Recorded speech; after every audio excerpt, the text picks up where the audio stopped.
ធ្លាប់ធ្លាក់ខ្លួនឈឺចាប់ដូចខ្ញុំជាការឈឺចាប់ដែលគេគិតថាសមទោះយើងគ្មានមានអាណិតខ្ញុំអល់អរខ្ញុំបេះដូងមានដូចឈួតចេញទឹក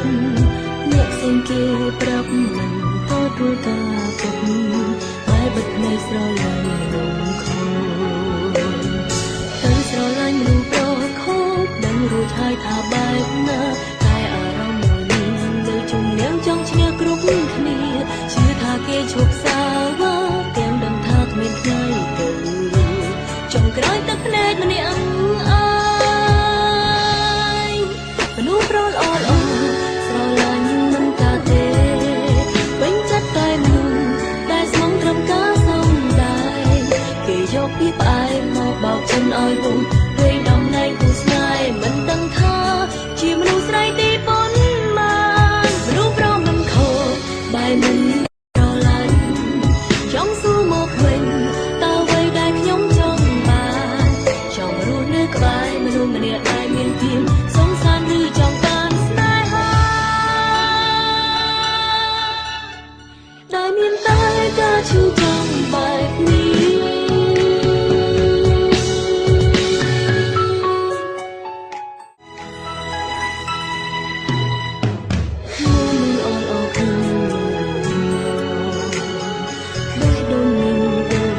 សាពេកអ្នកផ្សេងគេប្រាប់មិនទទួលការពិត